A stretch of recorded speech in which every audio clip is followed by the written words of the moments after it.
mengangkat kisah misteri, ironis, dan tragis dari berbagai belahan bumi.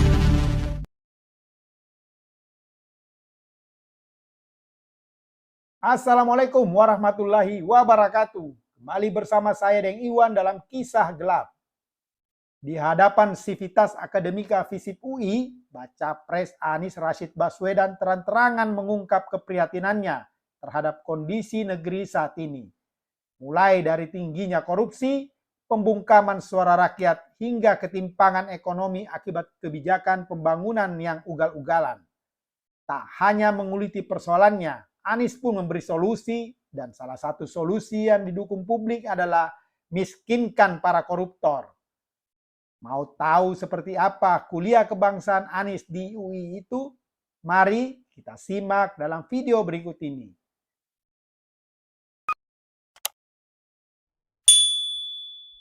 Pada Selasa 29 Agustus 2023, bakal calon presiden atau baca pres dari Koalisi Perubahan untuk Persatuan yang diusung Partai Nasdem, Partai Demokrat, dan Partai Keadilan Sejahtera atau PKS Anies Rashid Baswedan menjadi narasumber dalam sebuah kuliah kebangsaan yang diselenggarakan oleh Fakultas Ilmu Sosial dan Ilmu Politik atau FISIP Universitas Indonesia atau UI. Dalam momen itu, Anies menyoroti banyak hal yang menurutnya masih menjadi persoalan penting negeri ini. Di antaranya, soal demokrasi tak sehat, korupsi semakin parah, pendidikan yang mahal, hingga pembangunan infrastruktur yang tak adil bagi rakyat. Tak hanya menyorot masalahnya, namun Anies pun menyampaikan gagasan untuk mengatasi problem tersebut. Ketika bicara soal demokrasi, Anies menyinggung frasa negeri Konoha dan negeri Wakanda yang berseliweran di media sosial. Menurutnya, kata ganti tersebut muncul ketika masyarakat hendak menyampaikan kritik ke pemerintah atas suatu peristiwa atau kebijakan, namun diperhalus lewat self-censorship. Penggunaan frasa itu menurut Anies menjadi tanda ketakutan publik saat menyampaikan kritiknya. Padahal, kata Anies, masyarakat hidup di era demokrasi yang mestinya menghargai kebebasan berpendapat. Adapun Konoha adalah sebutan untuk salah satu desa ninja pada serial komik Naruto. Sementara Wakanda merupakan sebutan wilayah atau negara di dalam serial film Avengers. Ini sekarang yang jadi masalah. Karena kita saksikan di sosial media, banyak sekali yang kalau mau nulis itu nyebutnya Konoha, Wakanda. Apa artinya?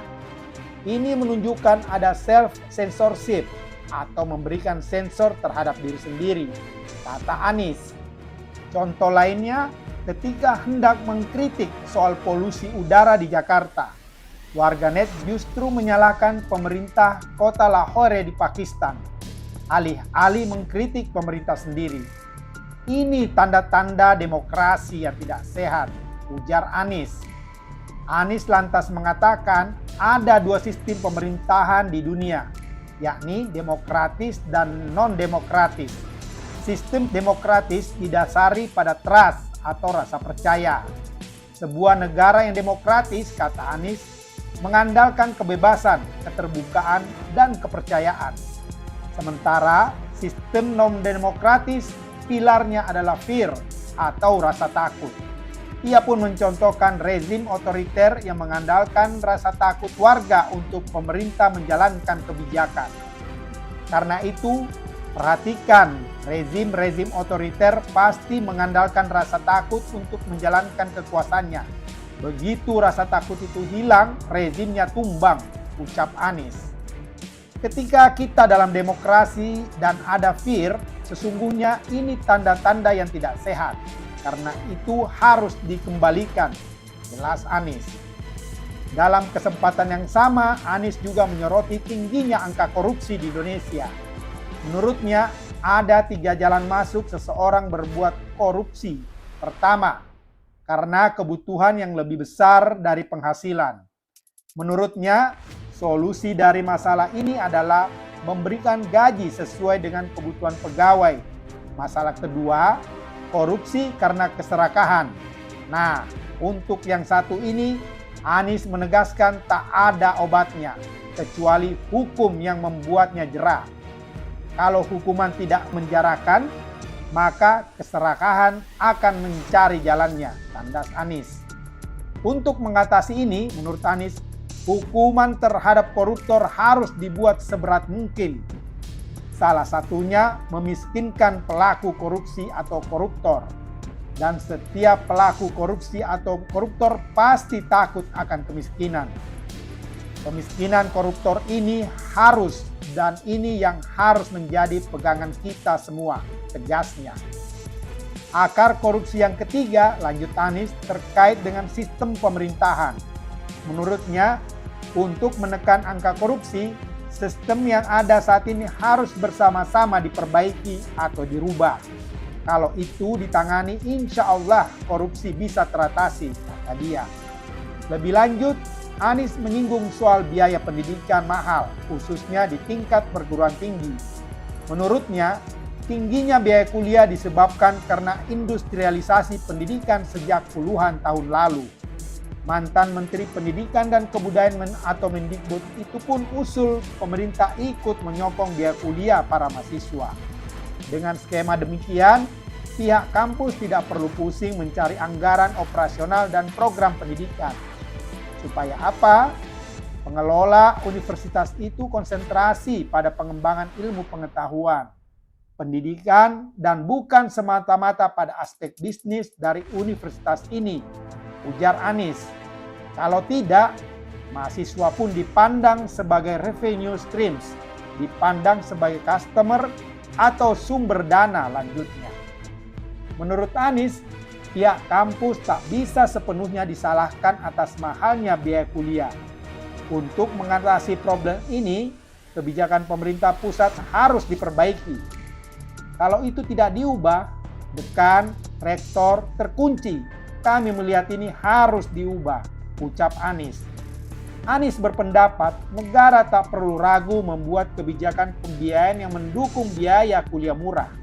Menurutnya, hal ini penting demi melahirkan sumber daya manusia yang cemerlang untuk masa depan. Kami termasuk yang melihat perguruan tinggi dan pendidikan. Semua pengeluaran negara untuk ini jangan dipandang sebagai biaya, tapi harus dipandang sebagai investasi, kata Anies. Masalah lain yang disoroti Anies ialah soal pembangunan infrastruktur. Anies mengkritik skema pembebasan lahan proyek jalan tol yang menurutnya belum adil bagi masyarakat, khususnya terhadap pemilih lahan yang terdampak. Menurutnya, pembangunan jalan tol seharusnya menggunakan skema bagi hasil dengan pemilik lahan, bukan melalui pembebasan lahan yang tak memberikan manfaat jangka panjang. Jadi saya beri contoh. Misalnya kita bangun jalan tol. Saya pernah sampaikan, kita bangun jalan tol ratusan kilometer itu kita melakukan pembebasan lahan. Lebarnya mungkin 80 meter sepanjang itu, kata Anies. Nah, ketika lahan itu dibebaskan, kepemilikan lahan itu pindah kepada investor. Rakyat di sana melepaskan dan menerima uang. Habis itu selesai. Bisnis selesai, ujar dia. Padahal menurut Anies, kebijakan pemerintah harusnya memikirkan efek jangka panjang terhadap ekonomi masyarakat. Program pemerintah juga mestinya memberikan kesetaraan. Oleh karena itu, lanjut Anies, pembangunan jalan tol seharusnya dilakukan dengan cara penyertaan modal dalam bentuk lahan kepada masyarakat yang terdampak. Dengan cara itu, masyarakat akan terus mendapat manfaat ekonomi selama jalan tol tersebut digunakan. Jika pembebasan lahan dianggap sebagai penyertaan modal dalam bentuk tanah sesuai dengan ukurannya, maka sampai kapanpun ada tol itu ada, rakyat pemilik tanah itu bisa ikut mendapatkan keuntungan atas tol yang dibangun di atas tanah dia. Itu yang saya maksud. Jadi keadilan di situ, ucap Anies. Anies menambahkan, akses pengelolaan lahan seperti pembangunan rest area dan fasilitas lainnya juga harus menyertakan masyarakat. Menurutnya, ketimpangan yang saat ini terjadi disebabkan karena investor mengambil alih lahan pada awal pembangunan. sehingga manfaat ekonomi tak banyak diterima masyarakat sekitar pembangunan. Pembangunan rest area misalnya, itu tanah milik sekeluarga dijual. Yang beli siapa? Orang di Jakarta. Lalu tempat itu jadi tempat istirahat ratusan mobil tiap minggu. Dan yang jual itu kalau dia lihat, dia menyesal. Kenapa tanah itu saya jual? Tutur Anies. Bayangkan kalau tanah itu milik koperasi desa. Sampai kapanpun rest area itu ada, masyarakat di sana akan dapat manfaatnya. Jadi, bukan pembangunan tolnya yang diubah, tapi cara mendistribusikan manfaat dari tol itu yang diubah, jelas Anies. Nah, mendengar paparan Anies dalam kuliah kebangsaan di UI tersebut, publik pun merasa terwakili. Semua hal yang disuarakan Anies itu merupakan suara rakyat, termasuk miskinkan koruptor dan kebebasan berpendapat atau bersuara yang dijamin negara. Publik pun berharap semoga tekad Anies melakukan perubahan ke arah lebih baik benar-benar terwujud kelak jika Anies memimpin negeri ini. Dan publik akan mengawal apa yang sudah disuarakan atau ditekadkan Anies.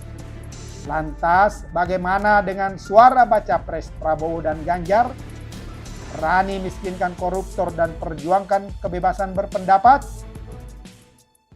Demikianlah kisah gelap kali ini. Sampai bertemu dalam kisah gelap berikutnya.